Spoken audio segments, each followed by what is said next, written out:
Hello, what's up mga Lods? So for today's earning application na pwede nating pagkikitaan na kung saan pwede tayong kumita dito ng libreng pera. So yung kagandahan dito is walang investment at wala na din invite. So yung pag-usapan natin today ay si Bear Friends Bubble Shooter. So andito na nga no, so once na install nyo na nga yung kanilang application, so i-click na nga natin yung kanilang play dito. So anyway, bago yan, i-click natin yung kanilang developer ay si EgoFun. And dito sa kanilang review, so meron na itong 99 reviews. Okay, and meron na din siyang total ratings na 3.0 and total downloads is 10k plus downloads. So anyway, yung kanilang platform, okay, so na-release siya noong March 14, 2022. So yung kagandahan nito is updated siya.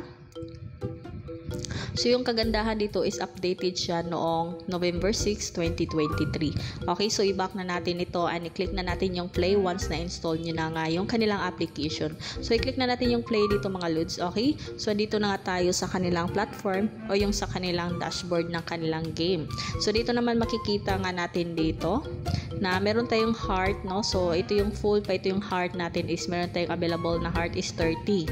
And ito yung coins natin is 0 pa since bago lang din tayo sa kanilang application, no? And dito din is meron ditong diamond, so 0 pa din siya. So dito naman, i-click na natin to kung anong ito. So ito yung ating account. Okay, so kailangan natin i-click yung ating Google dito. Okay, once na i-click na natin yan, so hintayin lang natin mag-proceed no or mag-continue. So ito na nga, choose an account to continue to Bear Friends Bubble Shooter. So pili lang kayo kung ano yung account nyo na ginagamit sa ganitong mga earning application. So anyway, click na natin yan. Okay, so hintayin lang natin mag-proceed or makapag-login tayo. So login successfully. So name, andito na nga yung ating account. So X na natin yan. So dito naman sa next, ito yung ating parang spin ata to. Okay? So ito yung spin natin. Pwede tayo makapag-spin ng 25. So dito pwede tayo makakuha dito ng 5 na heart. Meron din ditong coins na 8, 10, 12, 15, 20, tsaka yung diamond na 5 at tsaka yung 3. Okay, so kung gusto nyo mag-spin is kailangan lang natin manood ng ads dito or yung mga short ads na tinatawag nila. Okay, so bago natin siyang i-proceed sa game, i-click lang natin yung ating ads dito. Okay, so yung ads dito is nag-pop up siya, so kailangan natin hintay ng 30 seconds. Okay, so hintayin ko lang matapos ito para makapag-proceed tayo sa ating spin. Okay, so ito na nga no, malapit na ding matapos. So 3, okay, 1 na nga siya. Okay, so dito na nga X lang natin yan. Okay, so tingnan natin kung magkano yung ating makuha or kung ano yung ating makukuha dito. Okay, so hintayin lang natin mag-stop. So andito nakakuha tayo dito ng 8 coins. So congratulations and click lang natin yung okay. Okay, so X na natin yan. So meron na tayong ditong 8 na coins dito. Okay, so ito yung ating nakuha sa pag-spin dito. So dito naman sa next natin, ito yung ating parang market. Okay, so pwede kayong bumili pero hindi na tayo bibili dito kasi yung purpose naman natin is kumikita ng libreng pera, di ba? Okay, so dito naman tingnan natin yung next dito. Ito yung mga task dito. So ito yung dinatawag na mga daily task ata to. Okay, so dito meron ditong lucky draw. So once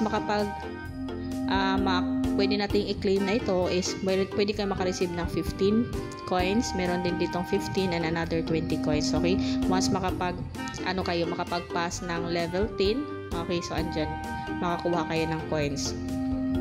So dito naman sa ating treasure na box, okay, kung gusto niyo siyang i-open, so pwede din natin siyang i-open. So anyway, open lang natin siya and meron na naman tayong panibagong ads na hintayin dito. Okay, so saglit lang naman yung ads dito. Okay, X na natin yan. So meron tayong another na nadagdag sa ating coins is 8 coins. So nagiging 16 coins na yan. Okay, so meron siyang timer, so pwede natin siyang bisitahin ulit yung ating treasure box dito once matapos to, and then meron tayong makukuha na another coins na naman dyan. Okay, so anyway guys, bago natin ipakita yung ating withdrawal direct to GCash is mag-play muna tayo. So ito no, level 1 pa lang ako dito.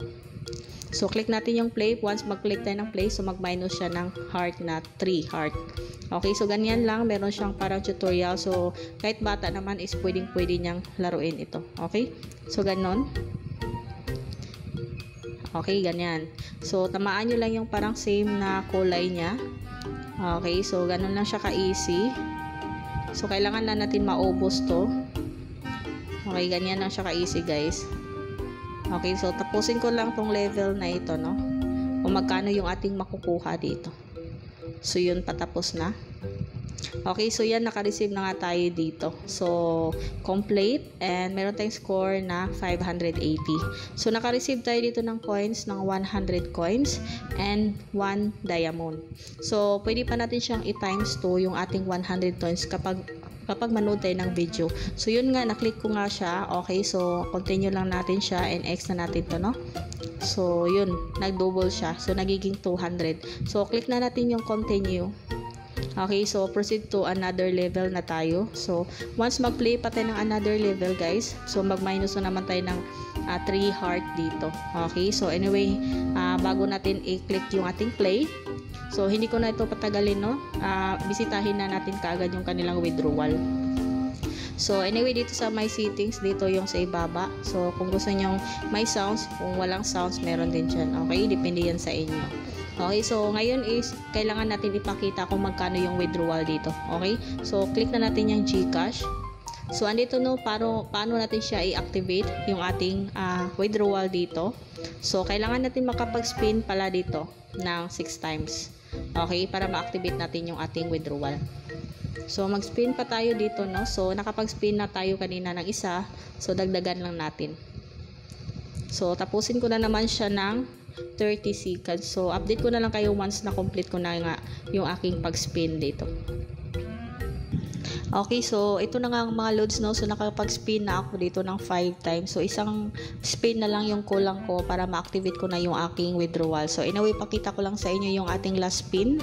Okay, so mag-spin lang tayo dito, and ito nga 30 seconds yung aking hihintayin dito. Okay, so natapos na nga siya. So, X na natin to. Okay, so meron tayong last spin dito. So, tingnan natin kung magkano yung ating makuha dito. Okay, or kung ano yung ating makukuha dito. So, naka-receive tayo dito ng 8 coins. Okay, so meron akong total coins dito na 248 coins. Okay, so ngayon is na-complete ko na nga yung aking spin. So, ipakita ko na din sa inyo yung ating withdrawal. So, i-click natin ulit ito yung ating GCash. Okay, so nag-check na nga siya. So, kailangan talaga natin ma-check yan lahat. First, yung nag-login tayo gamit yung ating Google account, and yung second naman is mag-spin lang kayo ng 6 times para ma-activate nyo na yan. And i-click na din natin yung ating activate. Okay, so once na-click natin yung activate, okay, so andito na nga, naka-proceed na nga tayo dito sa next dito. So, meron tayo ditong total coins na 448. And dito makikita natin, meron ditong account, ranking, contact, tsaka yung coins record dito. So, dito tayo, pwede kayo mag-invite. Okay?